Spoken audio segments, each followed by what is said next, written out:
Hello, आदाब, नमस्कार। आप देख रहे हैं हमारी बेहद खास पेशकश मोदी, मुल्क और मुसलमान, साथ में आपके शिखा ठाकुर। जिस तरीके से चुनावी वादे और दावे होते हैं, धरातल पर वो कितने उतरते हुए नजर आते हैं। आज इसकी पड़ताल करने के लिए भारत 24 की ये पूरी टीम इस वक्त हल्द्वानी गांव पहुंची है, जो कि गौतम बुद्ध नगर में मौजूद है और स्थित है। और यहाँ पर इस वक्त हमारे आसपास आप देख रहे हैं मुसलमान भाई हमारे साथ हैं।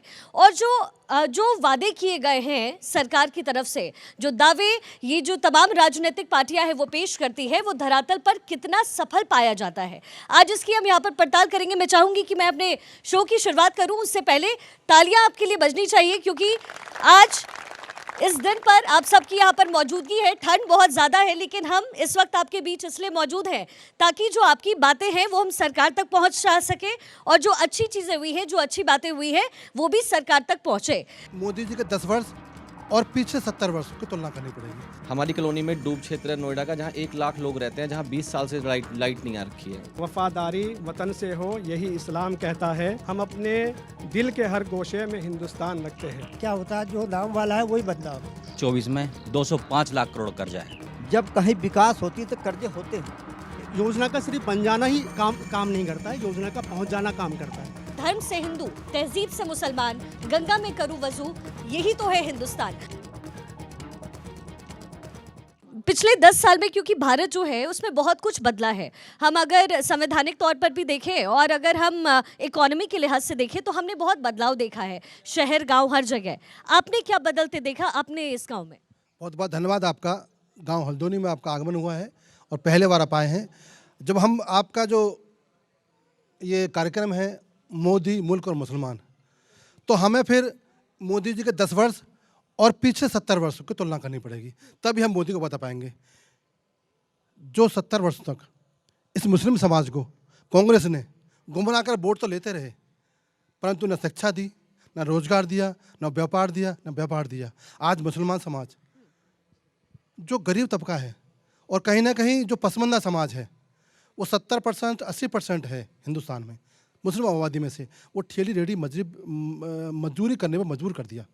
70 वर्ष कांग्रेस के राज रहे, शिक्षा मंत्री बने मुसलमान, परंतु शिक्षा पे नहीं ध्यान दिया। और शिक्षा का स्तर आज इतना है कि मैं कहूँगा तो मेरे आंसू आ जाएंगे। अब आता है मोदी जी के 10 वर्ष। जब मोदी जाते हैं पहली बार 14 में, कहते हैं मोदी जी, ए मेरे देश के मुसलमानों, मैं एक आपके हाथ में कुरान देना चाहता हूँ और एक हाथ में लैपटॉप देना चाहता हूँ। इसका मतलब यह है कि मुसलमान अपने ईमान के साथ शिक्षा भी ग्रहण करें और देश के सिस्टम में भी आए। आज मुस्लिम समाज, जो देश का मुस्लिम समाज है, वो आज आगे बढ़ रहा है। जो एक बिलो बेल्ट पर था वो काफ़ी आगे आया है। और 10 वर्षों में और इन 9 वर्षों में जो पसमानदा का समाज का जो नाम लिया है मोदी जी ने, उसकी ऐसी योजना दी है। एक मछली बनाने वाला, मछली का जाल बनाने वाला मुस्लिम समाज का व्यक्ति, उसके लिए योजना है। एक माला बनाने वाला मुस्लिम समाज का, एक नाली खोदने वाला, एक छप्पड़ बनाने वाला, एक तालाब खोदने वाला, ये मुस्लिम समाज के लोग गांव जानते थे, आज पूरे देश ने जान लिया है। विश्वकर्मा योजना के माध्यम से मोदी जी ने वो योजना लाई है। आज मुस्लिम समाज का उत्थान किया उन्होंने, वो हितैषी हैं। परंतु हमारे बीच में कुछ ऐसे लोग हैं, चाहे वो मुस्लिम समाज के हो चाहे हिंदू समाज के हो, इस ताने वाने को तोड़ना चाहते हैं। मेरा देश हिंदू, मुस्लिम, सिख, ईसाई 4 पिलर हैं इसके, उससे बना हुआ है। उसको ब्रेक करने के लिए कुछ ऐसी ताकतें हैं जो हमें बदनाम करती हैं, हम पे लाछन लगाती हैं कि देश का मुसलमान गद्दार है। देश का मुसलमान गद्दार नहीं है, देश का मुसलमान वफादार है। इस माटी में उसके पूर्वज दफन है। उत्तर प्रदेश में हम रहते हैं, योगी जी का शासनकाल जो ऐसा है, आज भयमुक्त, अपराध मुक्त उत्तर प्रदेश बनाया है। और ये मोदी जी, योगी जी का हम धन्यवाद करते हैं। और मोदी जी हमारे भाईजान हैं। आगे से उन्हें 24 में हम पुनः तीसरी बार में वोट देंगे, क्योंकि 2 बार हमने वोट दिया है, दोबारा फिर वोट देंगे। आज एमएसएमई के माध्यम से उसको लोन मिल रहा है कारोबार के लिए, आज सम्मान निधि भी मिल रही है उसके लिए। तो आज देश का मुसलमान जो गरीब था, गुमनाम जिंदगी जीता था, आज आगे आ गया है। धन्यवाद मोदी जी और धन्यवाद आप। देखिए, तालियां आपकी बजनी चाहिए, वो इसलिए क्योंकि अगर आपके समाज में उत्थान होता है ये तो आपके लिए होता है। लेकिन इसमें अहम सवाल यहाँ पर ये है कि अगर इतनी योजनाएं हैं जो मोदी जी लेकर आए हैं, बीजेपी की सरकार लेकर आई है, तो फिर वो कौन से वर्ग के लोग हैं जो मुसलमानों को भड़का रहे हैं, या फिर मोदी जी की उन योजनाओं की चर्चा नहीं? धन्यवाद देना चाहता हूँ आपके चैनल के माध्यम से कि आप इस हल्द्वानी गांव में आकर के इन गरीब लोगों की सुध ले रहे हैं। और राजनीतिक रोटियां सेकने वाले वो इन कामों को करते हैं। अगर हम मोदी जी की बात करें तो मैं ऐसे आदमी को नमन करना चाहता हूं जिन्होंने अपने इन 10 सालों में मुसलमानों की दिशा और दशा बदल दी कि हमारे इस गांव में बहुत ही ज़्यादा रास्ते खराब थे, जिनमें से करीब 70% रास्ते पहले नहीं बन पाए, लेकिन अब मोदी जी की सरकार में बने। 70 साल से कांग्रेस चल रही थी, फिर सपा और बसपा आई, उन्होंने भी चला, उन्होंने भी परिवारवाद चलाया। इस पार्टी के अंदर कोई परिवारवाद, लेकिन वो तो कहते हैं, सपा की तरफ से तो कहा जाता है कि परिवारवाद से तो इतर वो जो है जिस तरीके से मुसलमानों के लिए काम करते थे वो कोई नहीं कर पाया। ये तो वोट बैंक की राजनीति का आरोप बीजेपी पर वो लगाते हैं। जो मोदी जी ने कहा 2014 के चुनाव में कि एक हाथ में कुरान और एक हाथ में कंप्यूटर, इन्होंने क्यों नहीं दिया? इन्होंने हमारे मजदूर जो भाई हैं उनके हाथों में ठेली क्यों थमा दी? टायर पंचर की दुकानें क्यों थमा दी? तो क्या उनको हमने रोका था? क्या मुसलमानों ने उनको रोका था कि आप मत दो, यही मोदी जी आके ही देंगे? क्यों वंचित रखा इन्होंने? ठीक है, चूंकि यहाँ पे बात लॉ एंड ऑर्डर की भी हो रही है, तो मैं आपसे ये जानना चाहती हूँ, लॉ एंड ऑर्डर में कितना फर्क आपने देखा है पिछले 10 साल में? योगी जी की सरकार में कितना बदलाव देखा है?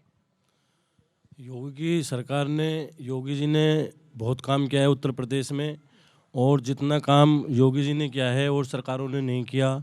और योगी जी ने जो है घर घर के अंदर जो है रसोई में गैस पहुंचाने का और विकास का और जितना भी काम किया है हमारे मुख्यमंत्री जी ने, इतना और मुख्यमंत्रियों ने नहीं किया। तो उज्ज्वला योजना का लाभ जो है वो आपके घर तक पहुंच रहा है?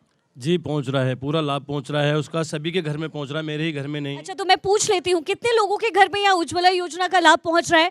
मोदी सरकार की तरफ से जो योजनाएं दी गई है किन किन के घर पे पहुंच रहा है? अच्छा, मतलब मैं मान के चलूं कि 70% यहाँ जो हाथ उठे हैं उनके पास इन योजनाओं का लाभ पहुंच रहा है। योगी जी ने जो काम किया है, हमारे मुख्यमंत्री जी ने देश के अंदर, वो किसी मुख्यमंत्री ने नहीं किया, ना सपा सरकार ने किया, ना बीएसपी ने किया।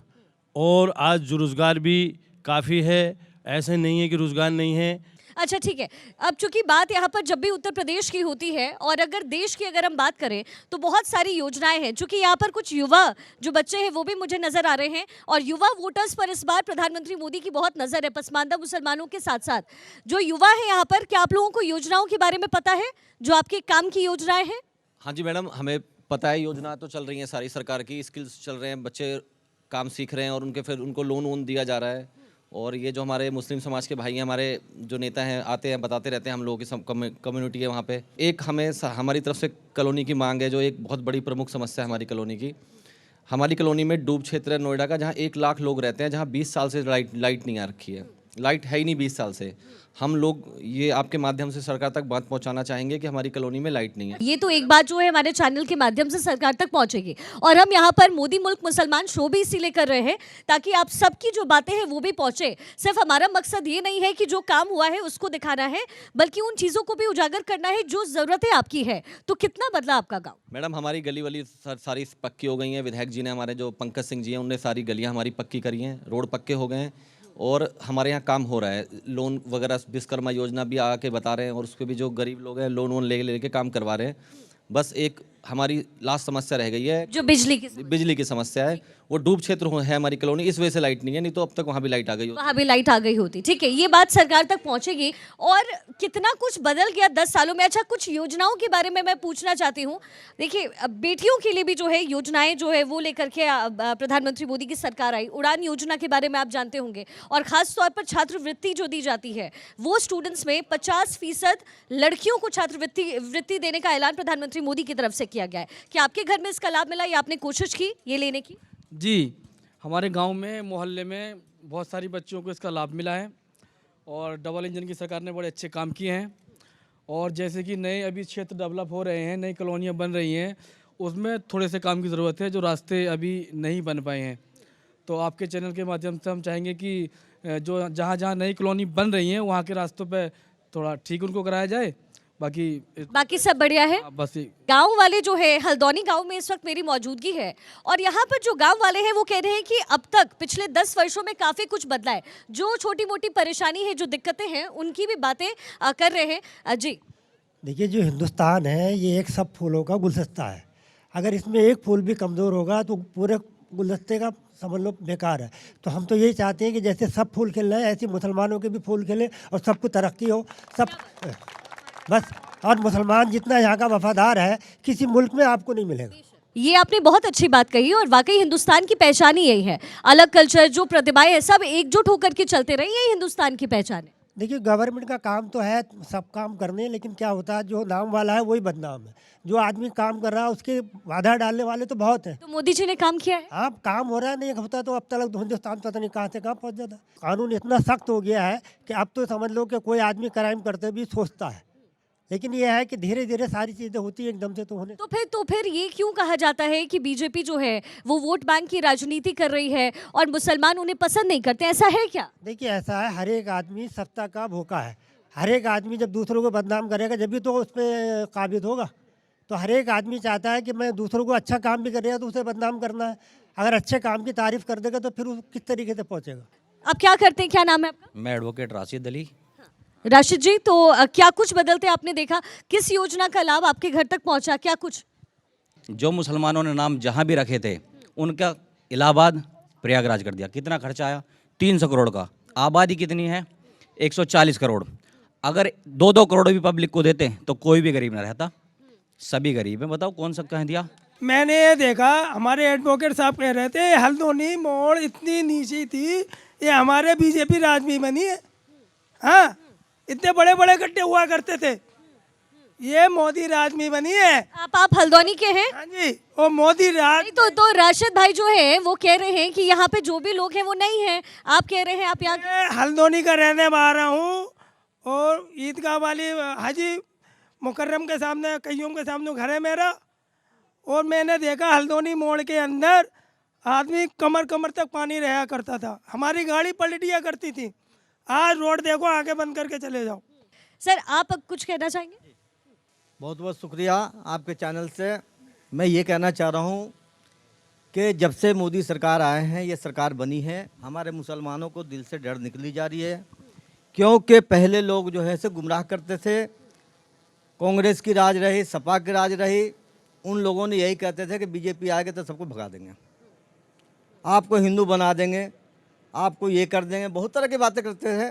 लेकिन आज हमारे मुसलमान इससे जुड़ रहे हैं और डर निकल रहे हैं, क्योंकि उन्होंने काम कर रहे हैं। प्रधानमंत्री मोदी की तरफ से जो तमाम योजनाएं हैं उसका मतलब ये भी है कि जिन लोगों तक लाभ नहीं पहुंचाया जा रहा है, शुक्रिया मोदी भाईजान करके जो है कार्यक्रम की शुरुआत की जा रही है और उसमें जो है 5 महिलाएं गांव-गांव में घूमेंगी और वहां पर जाकर के योजनाओं के बारे में जानकारी देगी। क्या आपको लगता है कि जानकारी जिस तरीके से पहुंचनी चाहिए नहीं पहुंची या फिर पहुंची है? नहीं पहुँच पा रही है।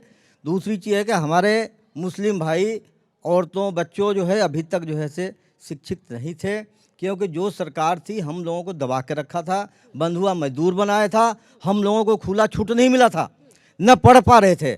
आज जो है इस सरकार में जितनी डर थी उतनी ही डर खत्म हो गई। लोग मुसलमान खुल करके पढ़ने भी जा रहे हैं, बच्चियां भी पढ़ने जा रहे हैं, लड़कियां भी पढ़ने जा रहे हैं और काम के लिए भी लोग जा रहे हैं। तो आज जो है मुसलमान खुल के जी रहे हैं। कहते हैं कि तरबियत अगर अच्छी हो तो जो युवा बच्चे होते हैं वो आगे की ओर बढ़ते हैं, वो प्रेरणा उन्हें मिलती है। अब चूंकि मैं यहाँ पर आपके हल्द्वानी गांव में मौजूद हूँ और मैं सबको सुन रही हूँ, जो अच्छी चीज़ें हैं वो भी, जो बुरी चीज़ें हैं वो भी। यंगस्टर्स को, जो युवा पीढ़ी है, उनको प्रेरणा कैसे दी जाए? क्योंकि ये तो एक माइंडसेट है, माइंडसेट का गेम होता है कि ऐसा है, उस बात को जहन से निकाला कैसे जाए? इसमें थोड़ा सा टाइम लगेगा, टाइम के हिसाब से सबका डर निकल जाएगा और सब इसका लाभ उठाएंगे। अच्छा, प्रधानमंत्री ने एक बार कहा था कि हम जब सर्वधर्म को साथ लेकर के चलते हैं, और ये प्रधानमंत्री मोदी ही नहीं, ये तो हिंदुस्तान की पहचान है कि सर्वधर्म जब साथ चलेगा तो उन्नति सबकी होगी। जब हम आगे बढ़ रहे हैं और चुनाव चूंकि सर पर हैं, तो तमाम पार्टियां जो हैं वो अपनी कोशिशें कर रही है, लेकिन एक जो ये फैक्टर था जो प्रधानमंत्री मोदी, या फिर यूं कहें कि बीजेपी के साथ जुड़ा हुआ था, कि वो सेक्युलर पार्टी नहीं है। क्या आप इसको मानते हैं? क्योंकि चौतरफा विकास हो रहा है और लोग देख रहे हैं। अब हम 5 ट्रिलियन इकोनॉमी के दौर में हम जाने वाले हैं, ऐसे में क्या विकास होते हुए आप अपने गांव में? नहीं, सेकुलर पार्टियां तो है।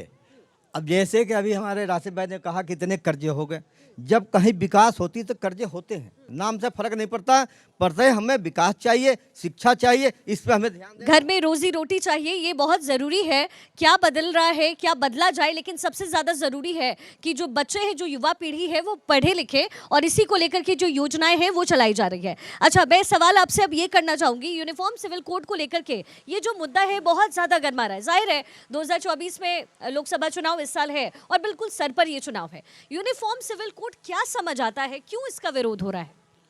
एक्चुअली क्या है कि जो हमारे बीच में हमारे ही अपने लोग हैं जो गुमराह करते हैं। हदीसों में ये सब बैठे हैं, इमाम साहब बैठे हैं, मुफ्ती बैठे हैं, हदीसों में जिक्र है कि मुसलमानों जिस मुल्क में रहो उस मुल्क का कानून मानो, जिस मुल्क में रहो उस मुल्क से मोहब्बत करो, जिस मुल्क में रहो उस मुल्क के कानून को मानते हुए जिस पड़ोस में रहते हो उस पड़ोसी का सम्मान करो, उसका मान करो। परंतु कुछ गुमराह करने वाले लोग, जो कहते हैं राजनीति करने वाले लोग हैं, हमें बगल आते हैं। तो एक सिस्टम बन जाए, हमारी बहन बेटियां परेशान जो तबाह ना हो, उसके लिए एक रोक बंद की गई है। इसीलिए देश का कानून और यूसीसी जो कानून है वो सबके लिए है, वो मेरे मुसलमान के लिए है, वो सब पर लागू होगा, सबके लिए बेहतर है। कत्ल का कानून सबके लिए बराबर है, थप्पड़ मारने का कानून सबके लिए बराबर है, गाली का कानून सबके लिए बराबर है। तो फिर हम अपना अधिकार बराबर क्यों ना मांगे, और होना चाहिए। और जो मोदी जी और जो भी सरकारें कर रही हैं, हम उनको सम्मान करते हैं। ये देश हम सबका है। तो फिर वो लोग कौन है जो खौफ बना रहे हैं? दिक्कत क्या है? क्योंकि महिलाओं को अगर सुरक्षा मिल रही है तो इसमें आपत्ति किसको हो रही है?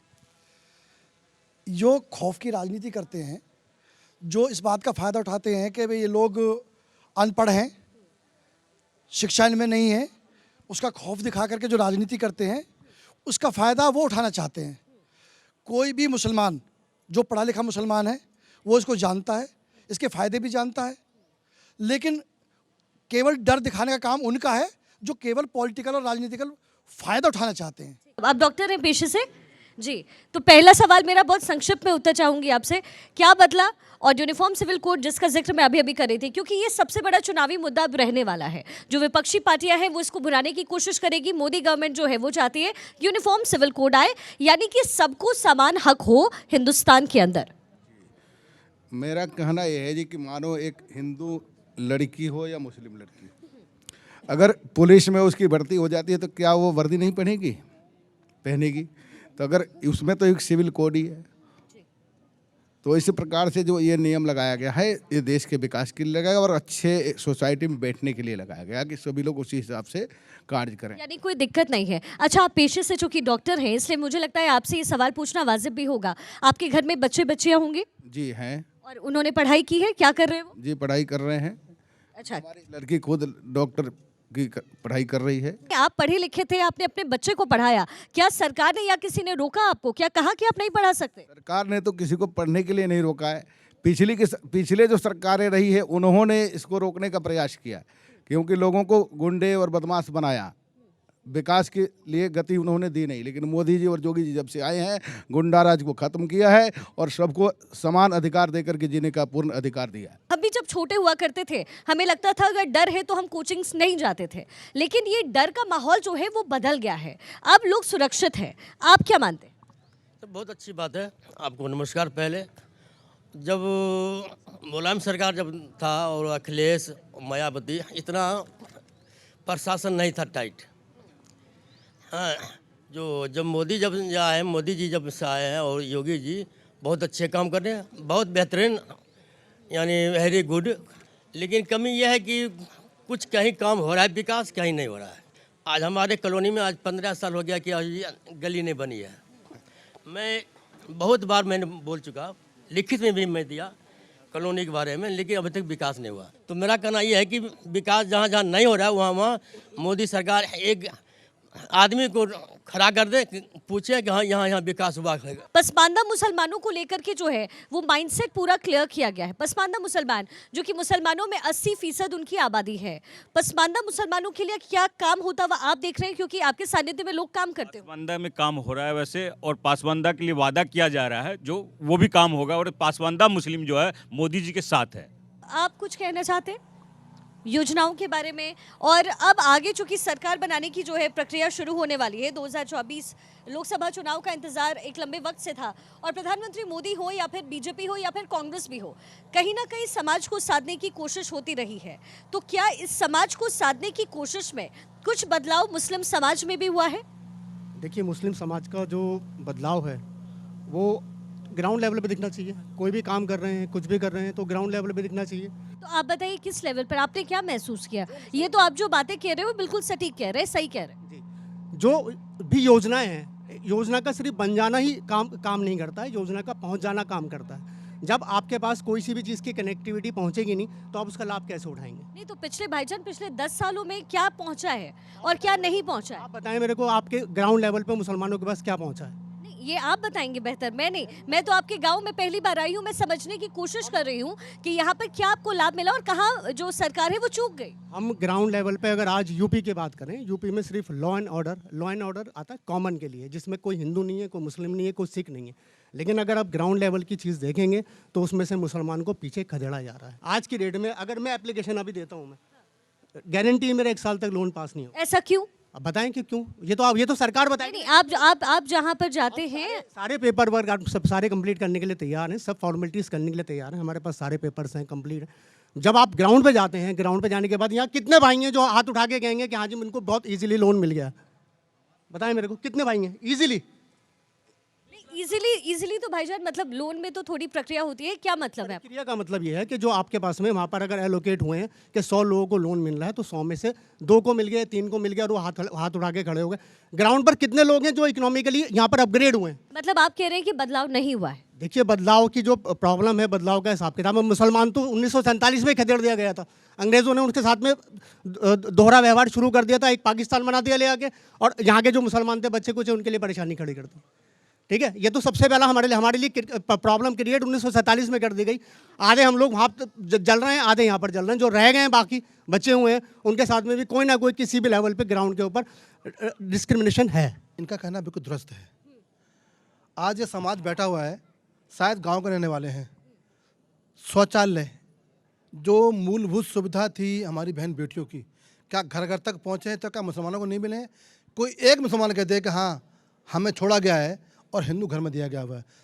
किसान सम्मान निधि, जो छोटे किसान हैं, चाहे मुसलमान हो हिंदू कोई भी हो, उनके खाते में जो जिनके डायरेक्ट खाते में पैसे पहुंच रहे हैं, कोई कह सकता है मुसलमान कि मैं गरीब हूं और मुझे छोड़ दिया गया है? क्या कोई ऐसा है जो भाईजान कह रहे हैं, इस बात से आप भी इत्तेफाक रखते हैं? शौचालय नहीं पहुंचे हैं, सड़क नहीं पहुंची है। ये हमारा माइंडसेट हो चुका है कि भाजपा है तो खराब है, मोदी जी है तो खराब है। हमें मोदी जी को एक्सेप्ट करना होगा, तभी हम आगे जाएंगे। और योजनाएं आज मैं एक फ़ोन खोलता हूँ मैं आपको, कोई भी योजना का नाम डालो, आपका योजना का नाम पूरा आ जाएगा। जब देखेंगे नहीं, हम बताएंगे नहीं, हम करेंगे नहीं, तो इल्ज़ाम देना तो आसान काम है। परंतु जो योजनाएं हैं वो सरकार की, आज युग है मीडिया का, टेलीविज़न का युग है, आज नेट का युग है। आप कोई भी चीज़ डालोगे सब सामने आ जाएगी। मैं चूंकि भाईजान कह रहे हैं कि जो योजनाएं हैं वो मिल रही हैं लोगों को, यहाँ पे कितने लोग हैं जिनको इस योजना के तहत घर मिला है? हाथ उठा सकते हैं आप? घर किन किन को मिला है? शौचालय या हाथ उठाइए आप, प्लीज झिझकिए मत। नहीं मिला वो भी हम दिखाएंगे, जिनको जरूरत है जाहिर है उन्हीं को मिलेगा। मिला है, अच्छा ठीक है। और छात्रवृत्ति, क्योंकि स्टूडेंट्स भी पीछे हैं, जो महिलाएं हैं, जो बच्चियां हैं, उनको छात्रवृत्ति घर में मिली हो, सबके घर में बच्चियां होंगी, बच्चे होंगे। देखिए, भाईजान ने बात फरमाई कि शिक्षा, अगर आप कुरान का सबसे पहला हिसाब किताब देखेंगे तो उसमें शिक्षा पे बहुत बड़ा जोर दिया गया है। दुनिया का कोई भी धर्म इस लेवल पे नहीं है जितने मदरसे मुसलमानों के पास हैं। ये सरकार का काम नहीं है कि मदरसों को अपग्रेड करेगी, हमारी कौम का काम है। क्यों नहीं अपग्रेड करा मुसलमानों ने अपने आप को? सिर्फ सरकार के ऊपर डिपेंड रहते हैं। दूसरी चीज़, जो भी शिक्षा ये भाईजान आपने बहुत अच्छे पॉइंट बोली। आपने कहा कि क्यों खुद से अपग्रेड नहीं करते, क्या कोई माइंडसेट है, क्यों नहीं करते? मैं वही कह रहा हूँ कि हम लोग दूसरों के ऊपर इल्ज़ाम रखने की जगह सबसे पहले अपने आप को देखें कि हमारी कौम अपने लिए रिहेबिलिटेशन सिस्टम हम लोगों ने क्या अडॉप्ट किया हुआ है, हम लोग किस लेवल पर अपने अंदर यूनाइटेड हैं। अभी यहाँ 100 लोग बैठे हैं, 100 के 100 अगर किसी पॉजिटिव पॉइंट के ऊपर बात होगी तो कोई एक साथ नहीं आएंगे। किसी की कोई राय होगी, किसी की कोई राय होगी। जो बेसिक नेसेसिटीज़ हैं वो तो सबकी कॉमन है। अभी यहाँ पर शौचालय की बात हो रही है। शौचालय is not a matter of community, it's a common thing. अब मैं योजनाओं के ऊपर आता हूँ, जहाँ पर एक नेगेटिविटी हमारे दिमाग के अंदर बैठती है आके, वो कहाँ से आके बैठती है? अगर आप कोई सा भी एक इम्प्लीमेंटेशन देखेंगे इस गवर्नमेंट का, सबसे पहले 3 तलाक का कानून आता है, उससे कौन इफेक्ट होता है? कॉन्स्पिरेसी क्रिएट होती है मुस्लिम के दिमाग में। यूनिफॉर्म सिविल कोड किसी लेवल पर इम्प्लीमेंटेशन करना पॉसिबल नहीं है, क्योंकि हम लोग जैसे अभी हमारे वाली साहब ने फरमाया कि हम गुलदस्ता हैं, सब अलग अलग फूल हैं, सबके अपनी अपनी एक सिस्टम है, अपना अपना एक हिसाब किताब है। कल को हम लोग अगर यूनिफॉर्म सिविल कोड को लेकर आएंगे, क्या हम अपने कल्चर को भी डिस्ट्रैक्ट करेंगे? अच्छा भाईजान, चूंकि आपने ये बोला, मुझे लगता है आप भी मुझे मौका दीजिए इन तीनों चीज़ों पे, चूंकि ये बातचीत हो रही है, बहुत पॉजिटिव हो रही है और समझना भी चाहिए। आपकी बात भी मैं समझ रही हूँ और मेरी भी, अगर आप जवाब सुने। आपने पहले कहा कि 3 तलाक का, ये 3 तलाक तो इसी धर्म में था और एक महिला की सुरक्षा के लिए रखा गया। ये मैं आपसे सिर्फ डिस्कशन कर रही हूँ, आप अपने पॉइंट्स रखिएगा। दूसरी बात आपने कही, कौन सी कही? पहला 3 तलाक आपने कहा सीए पे जो है बहुत घमासान हुआ पूरे भारत में, लेकिन ये तो क्लैरिटी है ना, उसकी तो समय सीमा बंदी थी। क्या ऐसा आपको सच में लगता है कि वो मुसलमानों के अहित के लिए था? देखिए, अहित और हित तो तब है जब आपके ऊपर वो इम्प्लीमेंट हो जाएगा, लेकिन एक कॉन्स्पिरेसी क्रिएट करने की मैं बात कर रहा हूँ। अच्छा, सीए का आपको पता है भाईजान कि वो किस टर्म के लिए था? कौन सा वो वर्ष था जिससे पहले आए हुए जो हैं उनको जो है यहाँ के भारत की नागरिकता मिली? देखिए, जो सीए है उसके अंदर जो 1947 या 52 से पहले के जो भी रजिस्ट्रेड जो रह चुके हैं। अब आप एक मेरे को बताएं, अभी इस गांव के अंदर कितने लोग हैं जिनके पास में पूरा का पूरा शिजरा मौजूद है? कहाँ से प्रूव करेंगे वो लोग? आपने कहा कॉन्स्पिरेसी है, किसकी कॉन्स्पिरेसी है? देखिए, कॉन्स्पिरेसी से जो मेरा ताल्लुक है वो सिर्फ ये है कि एक दिमाग के अंदर जो भ्रम, एक जो नेगेटिविटी आती है, कोई भी कानून को आप ले लीजिए, कोई भी जो अभी तक इम्प्लीमेंटेशन हो, जो भाई ने बोला कि जो कॉमन चीज़ है, अस्पताल कॉमन चीज़ है, वो सबके लिए, वहाँ पर कोई ये नहीं है कि हिंदू के लिए बन रहा है पर्टिकुलर, ये मुसलमान के लिए बन रहा है। लेकिन भाईजान, आपको ऐसा नहीं लगता है कि ये तो कम्युनिटी के विद इन भी जो है ये होना चाहिए कि आप जो पढ़े लिखे लोग हैं इस वर्ग के, उनको करना चाहिए कि सीए एनआरसी से किसी हिंदुस्तानी मुसलमान को दिक्कत नहीं है, जो बाहरी मुसलमान हैं उनको दिक्कत है, उनको रजिस्टर्ड करने में दिक्कत। देखिए मैडम, प्रॉब्लम क्या है कि पुरानी मिसाल है कि गेहूँ के साथ घुन भी पिसता है, ठीक है? जब चीज़ आएगी, जिसके पास में पेपर नहीं निकलेंगे, जिसके पास में चीज़ नहीं निकलेगी, और अगर वो चला गया, उसके साथ नाइंसाफी होगा, he is responsible for that. 3 तलाक को आप सही मानते? 3 तलाक हटाया जो गया, जो कानून अभी आपका मैं इस 3 तलाक के ऊपर भी जवाब दे देता हूँ। 3 तलाक का जो कानून है मोदी गवर्नमेंट लेके आई, उससे पहले 1400 साल से मुस्लिम कम्युनिटी क्या उसके साथ में रह रही थी, और औरतें सारी की सारी परेशान थी। आप एक बार उसका भी तो जायजा लीजिए ना, 10 साल का तो आपने ले लिया। भाईजान, आपने अब तमाम बातें कर ली, मैं आपसे इसलिए यहाँ पर बात कर रही हूँ, और बार बार मैं इसलिए भी आ रही हूँ क्योंकि मैं यहाँ जो आपके लोग बैठे हैं, जो हम सबके लोग बैठे हुए हैं, उनको ये समझाना ज़रूरी है कि दिक्कत कहाँ है। 3 तलाक का आपने जिक्र किया, आपने कहा एक कम्युनिटी के लिए रहा वो, है ना, लेकिन इसी कम्युनिटी में तो था, इसमें दिक्कत क्या थी? और आपने कहा कॉन्स्पिरेसी है, तो फिर कौन भड़का रहा है? और क्या इस समाज में कोई भी ऐसा नहीं है जो समझा सके? आप तो पढ़े लिखे हैं। देखिए, जो चीज़ें हैं, जो शरिया जो चीज़ है, शरीयत का जो भी तरमीम है, एक्चुअली होता क्या है, धर्म का जो बेस है, धर्म का बेस है फेथ, यकीन। और यकीन जो आदमी अपने दिल के अंदर लेके चलता है, तो उस यकीन को कहीं पर भी कोई अब नहीं कुछ चेंज करना है, कुछ करना है, तो हमारे दीन ने ऑलरेडी उसके लिए एक प्रोविज़न रखा है, उसके लिए हमारे उलमा मौजूद हैं। अगर कोई भी कानून लेके आएंगे, हमारे दीन के अंदर एक चीज़ है जिसको बोलते हैं फतवा। आपने बड़े कॉमन सुना होगा कि जी फतवा दे दिया। तो अगर हमारे उलमा महसूस करेंगे कि हमारी समाज के अंदर ये चीज़ हमारी एक ख़राब हो रही है, अच्छी हो रही है, तो विद इन द रिलीजन अगर होगी तो ये ज़्यादा बेहतर होगी। जो गवर्नमेंट है, पहले उनको कॉन्फिडेंस में लेना चाहिए हमारे उलमाओं को। अगर कोई कानून नाफिज कर रहे हैं, कुछ कर रहे हैं, बेस्ड ऑफ अवर शरिया। आपकी भी तो रिस्पॉन्सिबिलिटी है, जो पढ़े लिखे समाज में लोग हैं, उत्थान हो रहा है, हम सब का हो रहा है। पहले बहुत कम लोग पढ़े लिखे होते थे, अब लोग हैं, तो उनका क्या ये फ़र्ज़ नहीं बनता कि एनआरसी, सीए, 3 तलाक का मुद्दा हो या फिर यूनिफॉर्म सिविल कोड का मुद्दा हो, ये समझाना ज़रूरी है? क्या सिर्फ ये कह देना कि ये सिर्फ एक वर्ग के लिए को साधने की कोशिश की जा रही है, एक वर्ग को ख़राब करने की कोशिश की जा रही है, उसी वर्ग में, उसी समाज में तो ये दिक्कतें हैं। Just I want to tell you, everything has procedure. अगर आप उस प्रोसीजर को ऑप्ट करेंगे तो उस चीज़ तक ईजी पहुंचेंगे। अगर आपने गाड़ी को ड्राइव करना है तो you have to start the ignition first of all, then you have to control. Then who will initiate it? Let me finish. सबसे पहले आपने एक प्रोसीजर को ऑप्ट करना है। प्रोसीजर क्या है? प्रोसीजर ये है कि जब आप किसी चीज़ के अंदर एंटर कर रहे हैं, किसी के घर में एंटर कर रहे हैं, तो आप वहाँ पे डोर पे बेल बजाएंगे, नहीं बजाएंगे, घुस जाएंगे उसके घर में। तो आपको नहीं लगता कि जो राजनीतिक पार्टियां हैं वो कहीं ना कहीं इसे सियासी मुद्दा बना देती है, इसलिए ये बातें आप तक पहुंच नहीं पाती है? देखिए, राजनीतिक पार्टियां राजनीति करती रहेंगी, वो किसी भी लेवल पे करती रहेंगी। अगर आपने किसी चीज़ के अंदर कोई प्रोविज़न चेंज करना है, ये तो हमारी ज़िंदगी के अंदर चेंज हो गया ना, कि हमारा एक फेथ है, उस फेथ के अंदर आप एक क्वेश्चन पुट कर रहे हैं, तो उसका एक प्रोसीजर ऑप्ट कीजिए। आप प्रोसीजर क्या है, आप हमारे उलमाओं से डिस्कस कीजिए कि ये जो चीज़ है, ये समाज के अंदर एक गलत है, गलत धारणा है। आज से कई सौ साल पहले सती प्रथा की एक, आपको पता होगा कितनी कॉमन हमारे मुल्क के अंदर थी, राजा राम मोहन रॉय ने उसको ख़त्म किया। हमारे देश के अंदर उस चीज़ को ख़त्म किया गया।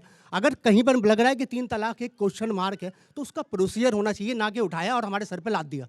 ज़बरदस्ती वाला सौदा नहीं, एक सिस्टम प्रोसीजर है, हम मानेंगे उस बात को, हमारे उलमा कहें उस बात को। ठीक है, लेकिन क्या अगर ये समझाया जाए और बताया जाए, जैसा कि वो भाईजान अभी अभी कह रहे हैं कि आप बताइए, आप डोर पे आकर के बेल बजाएंगे या फिर आप सीधा घर में घुस जाएंगे? क्या आपको भी ऐसा लगता है कि जो तमाम मुद्दे हैं, सीए, एनआरसी की का मुद्दा हो, यूनिफॉर्म सिविल कोड का मुद्दा हो, क्या इसको लेकर के कहीं पर सरकार से चूक हुई है या फिर एक लंबा जो है इंतजार रहा? यूनिफॉर्म सिविल कोड सारे धर्मों के लिए लागू हो रहा था, लेकिन उस समय मुस्लिम समाज को अलग किया गया क्योंकि शरीयत जो है वो उनके हिस्से रहा। ऐसे में अब नहीं बदलेगा समाज तो कब बदलेगा? बदलना चाहिए समाज को, बदलने का टाइम है। अच्छी योजना आई थी, अच्छा वो आया था, ये सभी लोगों की। यूनिफॉर्म सिविल कोड को लेकर सिविल कोड भी लागू होना चाहिए। मेरा कहना ये है कि 3 तलाक देने की जो बात आती है और 3 तलाक के मुद्दे पर जो भाई साहब बता रहे थे अभी, किस मौलाना ने कहा कि 3 तलाक एक साथ लगातार दे दिए जाए? ये हमारी भारतीय जनता पार्टी ने कानून लागू किया और वो भी शरीयत के आधार पर ही है। और ये कहा गया कि 3 तलाक एक साथ नहीं दे सकते। उसमें भी हमारी शरीयत में भी ये समय है कि भाई इतने इतने समय के बाद में तलाक दिया जाएगा। दूसरी बात, उसको मानने के लिए हम लोग अपने धर्म से भी तो सीख सकते हैं कुछ, हम सीखना ही नहीं चाहते और 3 तलाक देते ही क्यों हैं हम? 1 सेकंड में किसी की ज़िंदगी ख़राब कर देते हैं हम 3 तलाक बोल करके, जबकि वो तलाक नहीं माना जाता। एक साथ एक बोल दिया जाए तो नहीं माना जाता, क्योंकि उसका 1-1 महीने का समय दिया गया है। एक आज बोल दिया, एक महीने बाद बोला, सुधरने का समय दिया जाता है। नहीं तो यूनिफॉर्म सिविल कोड अगर आ जाता है तो सारे धर्मों के लिए लागू है। सभी धर्मों के लिए ये कानून सबसे अच्छा है, सबसे बेहतर है और सबके लिए बराबर है। हिंदू और मुसलमान सबके लिए बराबर है। फिर मुसलमानों को डर क्यों? जब अच्छा कर रहे हैं तो डरते क्यों हैं? मैं समझता हूँ कि इसको केवल वो लोग डराते हैं जिन्होंने अपनी दुकानें खोल रखी हैं डराने की। इस कानून के भय से इतना बड़ा फ़ायदा हुआ है, जो कानून बना है कि मुसलमानों के जो केस हैं अब बहुत कोर्ट में कम देखे जा रहे हैं, क्योंकि एक कम से कम दहशत का एक कानून तो बना, महिलाओं के लिए हुआ, महिलाओं के लिए तो बना। हमारी जो बहन थी, जो हमारी बेटियां थी, जो हमारी माएँ थी, उनको जो सताता था ये डर हर वक्त कि अभी आएंगे, नमक कम बता देंगे, मिर्च ज़्यादा बता देंगे, नमक ज़्यादा बता देंगे, इसी बात पे तलाक हो जाएगा। तो कम से कम ये समझ होनी चाहिए कि ऐसा नहीं करना है हमको। इसलिए बहुत ज़रूरी है कि कानून बने। अच्छा, मौलवी साहब भी यहाँ पर हैं और मैं आपसे जानना चाहूँगी, भाइयों ने जिस बात का जिक्र किया है, इन तमाम कानूनों के बारे में हमारा डिस्कशन हुआ, आपने जी जो कह रहे हैं, क्या कह रहे हैं वही कहेंगे, सब कुछ कहने के लायक होते तो मौलवी ही कहते सारी बातें। ऐसा ही हो रहा है, किसी का हल नहीं हुआ अभी तक। मौलवी साहब ने जो है वो उन्होंने नाराज़गी जाहिर की है, उन्होंने कहा कि ठीक है। असल में जो बातें अभी हुई है इनका खुलासा यही है कि जो हमारे निजी मसले हैं उनमें छेड़छाड़ न की जाए, जो आम मसले हैं उन पर बातें की जाए। अभी मौलवी साहब भी ये कहना चाह रहे हैं कि भाई हमारे जो निजी मसले हैं उनको ना छेड़ा जाए। बस मैं तो मौजूदा सरकार से और आने वाली सरकार से बस यही कहना चाहूँगा कि ये नफ़रत बुरी है, ना पालो इसे। नफ़रत बुरी है, ना पालो इसे। दिलों में खलिश है, निकालो इसे। न तेरा न मेरा न इसका न उसका, न तेरा न मेरा न इसका न उसका, ये मुल्क है हम सब का, संभालो इसे। अच्छा ठीक है, तालियां होनी चाहिए। ये आपने बिल्कुल हिंदुस्तानी ज़बान में जो है बात की है, लेकिन भाईजान आपने कहा कि हमारे मामलों में दखल अंदाजी नहीं होनी चाहिए, लेकिन 3 तलाक का मामला हम सब जानते हैं, ये मुद्दा कहाँ से उठा? तलाक का मसला थोड़ी देर के लिए छोड़ दें आप। हमारे जो आम मसले हैं, जैसे कि राशिद भाई ने कहा था अभी, वो यहीं के रहने वाले हैं, उन्होंने बहुत सारे मसाइल रखे थे। इसी तरह से हम भी देखते हैं बहुत सारे मसले, जैसा कि मैं यहाँ मस्जिद में रहता हूँ, कभी कभार जो है हमें रोड पे जाना पड़ता है, तो हम देखते हैं कि भाई एक मसला है कि भाई हेलमेट लगाना है। अब अगर हेलमेट लगा रखा है तो उसके फिर फ़ायदे इस तरह के होने चाहिए कि भाई अगर कुछ हो जाता है तो लाइफ टाइम या उसके जो जिसका कुछ नुकसान हुआ है वो भरपाई सरकार करेगी। ऐसा कुछ नहीं है, बस ये है कि बहुत सारी चीज़ें थोप दी जाती है कि भाई आपको हेलमेट लगाना है। अब हम किसी दोस्त की गाड़ी लेके गए और देखा कि भाई ऑनलाइन चालान भी हो गया। तो बहुत सारे काम जो है वो सरकार बहुत अच्छा कर रही है, लेकिन बस तरीके से नहीं हो रहे हैं वो काम। हम जो है बराबर में गुजारे हैं। अब वो देखे कि भाई गाड़ी का नंबर कौन सा है, कहाँ का है, महल्ले का रहने वाला बंदा है ये, तो वो हर वक्त वो क्या हेलमेट लगा रखेगा हर वक्त? वो ज़रा सी काम के लिए भी वो हेलमेट नहीं, ये तो सबके लिए रूल इज़ रूल। आप तो पढ़े लिखे हैं। बस हम तो अपने मुसलमान भाइयों की तरफ से यही कहेंगे कि वफ़ादारी वतन से हो यही इस्लाम कहता है। वफ़ादारी वतन से हो यही इस्लाम कहता है। हम अपने दिल के हर गोशे में हिंदुस्तान रखते हैं। क्या बात है, तालियां तो बजनी चाहिए। बस मैं अपनी बात बेहद खूबसूरत, इसमें तालियां बजनी चाहिए क्योंकि देखिए हिंदुस्तान की पहचान ही यही है और हम सबसे हिंदुस्तान है, वो धर्म कोई भी हो, हिंदू, मुस्लिम, सिख और ईसाई, इससे बना हुआ हमारा ये खूबसूरत सा हिंदुस्तान है। और चूंकि मोदी मुल्क और मुसलमान में हमारा इस गांव में पहुंचने का मकसद सिर्फ इतना है कि हम उन योजनाओं को सामने ला सके जो वादे, जो दावे ये जो सियासी पार्टियां हैं वो करती है, वो धरातल पर कितनी उतरी है वो हम लोगों को समझा सके। और चूंकि यहाँ पर जब हम हल्द्वानी गांव में मौजूद रहे और यहाँ पर जब हमने सबसे चर्चाएं की हैं तो उस बारे में प्रधानमंत्री मोदी की तरफ से जो योजनाएं रखी जा रही हैं उसके बारे में जिक्र हो रहा है। कोई कह रहा है कि यहाँ पर जो है भरपूर तरीके से चीज़ें मिली, कुछ लोगों की शिकायतें भी हैं, लेकिन हिंदुस्तान की क्या पहचान है? और राजनीतिक पार्टियां जो हैं वो जोर इसी पर देती हैं कि वोट बैंक उन्हें मिलना चाहिए। पसमानदा मुसलमानों का जिक्र होता है, योजनाएं प्रधानमंत्री मोदी लेकर आ रहे हैं, लेकिन लाभ पहुंचना और लाभ आप तक पहुंचाना ये हम सबका दायित्व बनता है। और इसी लाइन के साथ मैं अब इस शो से विदा लूंगी। और देखिए हिंदुस्तान का जब भी जिक्र होता है, हिंदू, मुस्लिम, सिख और ईसाई सर्वधर्म से बना हुआ ये हमारा बेहद खूबसूरत सा हिंदुस्तान है और जो हिंदुस्तान की खूबसूरती है वो रहनी चाहिए। और कहते हैं, और मैं खुद के लिए कहती हूँ कि धर्म से हिंदू, तहजीब से मुसलमान, गंगा में करूँ वजू, यही तो है हिंदुस्तान। मुझे लगता है कि ये तालियां बजनी चाहिए, हम सब साथ हैं और हमारी पहचान ही इसी खूबसूरती के साथ है।